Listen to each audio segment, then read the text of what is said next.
Once upon a time, in a faraway land filled with tall mountains and glittering rivers, there was a forest unlike any other. The people of the nearby villages called it the Forest of Friendship. Why was it called that? Well, every tree, every flower, and every creature inside the forest believed in kindness, sharing, and helping one another. But not everyone outside the forest knew its secret. And that's where our adventure begins, with a curious little rabbit named Rumi. Rumi the rabbit lived at the very edge of the forest. She was small, with soft white fur and the brightest eyes you could imagine. Every morning, Rumi hopped around her little burrow, sniffing the flowers and nibbling clover. But Rumi had something unusual for a rabbit. She was incredibly curious.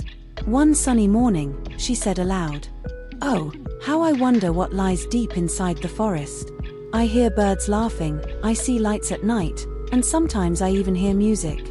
But I've never dared to go far in. What if it's dangerous?" Her grandmother, Old Nana Rabbit, warned her, "Be careful, little one. The forest is big and mysterious. Not everything is as it seems." But Rumi couldn't help herself. Her heart whispered, "Adventure awaits." That day, Rumi hopped farther than ever before. The trees grew taller, their branches swaying like they were whispering secrets. Suddenly, plop, a nut dropped right in front of her nose. Rumi looked up and saw a chubby little squirrel hanging upside down from a branch. "Oops. Sorry about that," said the squirrel, scrambling down. "My name's Tico. Who are you?" "I'm Rumi," said the rabbit shyly. "I've never been this far into the forest before." Tico's tail twitched with excitement. "Well, you're in luck. Today's the day of the great gathering. All the animals come together to celebrate friendship. Would you like to see it?" Rumi's ears perked up.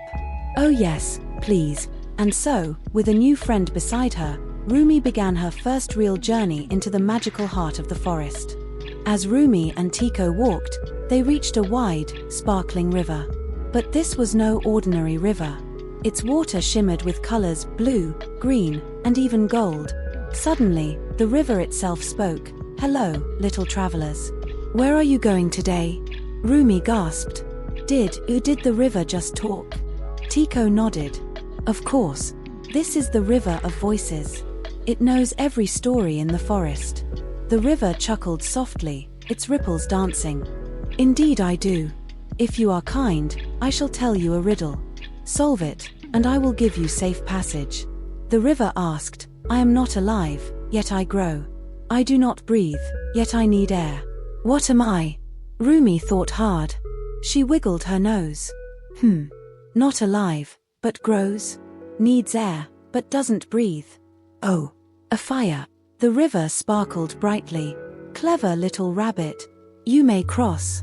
A magical bridge of stepping stones rose from the water, and the friends hopped safely across. On the other side of the river, they heard a faint sobbing sound. Following the noise, they found a small hedgehog curled up under a bush. "What's wrong?" asked Rumi gently. I lost my way," sniffled the hedgehog.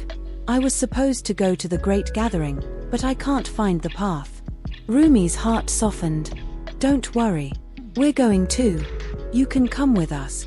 The hedgehog sniffled again but smiled. "Really? Oh, thank you. My name is Pip." And so, the little group grew to 3. Soon the forest grew darker as the sun began to dip behind the trees. Just then, a wise old owl swooped down from above. His feathers were silver, and his eyes shone like lanterns. Who goes there?" asked the owl in his deep voice. "It's just us, Rumi, Tico, and Pip," said the rabbit nervously. The owl studied them carefully. "Ah, young travelers. You are on the path of friendship. But beware, before you reach the gathering, you must pass through the Shadow Grove. Only those with brave and kind hearts can enter." Rumi gulped. "Shadow Grove? That sounds scary." The owl gave a wise smile. "Courage is not the absence of fear, little rabbit.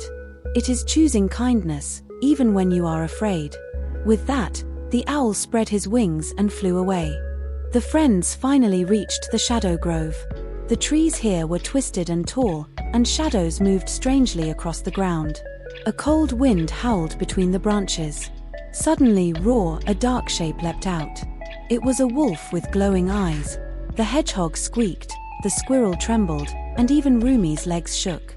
But then Rumi remembered the owl's words, "Choose kindness, even when you are afraid." Taking a deep breath, she stepped forward. "Hello, mighty wolf. We mean no harm. We are only travelers heading to the great gathering. Will you let us pass?" The wolf blinked in surprise. No one had ever spoken to him kindly before. Slowly, his eyes softened. You are not afraid of me?" Rumi's voice trembled but stayed steady. "I was, at first. But I believe even the scariest creatures can be friends." The wolf lowered his head. "Then I shall guide you. The forest has waited a long time for friends like you." And so, the frightening wolf became their protector. Finally, they reached a wide clearing lit by hundreds of glowing fireflies. Animals of every kind, deer, foxes, rabbits, squirrels, hedgehogs, owls, even bears, were gathered together, sharing food, stories, and laughter. Rumi's eyes sparkled. "Oh, it's beautiful," the wolf announced loudly. "Everyone, welcome our new friends, Rumi the rabbit, Tico the squirrel, and Pip the hedgehog." The crowd cheered. Music began to play, soft, magical tunes carried by the wind. The animals danced, shared berries, and sang songs of kindness. And for the first time, Rumi felt she was truly part of something magical. As the night grew late, the owl returned once more, perched high above. "You see, little ones," the owl said, "the forest is magical because of friendship. When you are brave, kind, and willing to help others, you find the greatest treasure of all." "What's that?" asked Rumi. "Friends," said the owl simply. Rumi smiled and looked around at her new companions, Tico, Pip, and even the wolf. She realized she would never be lonely again. And so, the rabbit who once only dreamed of adventure had found not only excitement but also love, laughter, and lifelong friends. From that day on, Rumi visited the forest every chance she got. The animals knew her as the little rabbit with the big heart, who taught them that courage and kindness could change even the darkest shadows into light.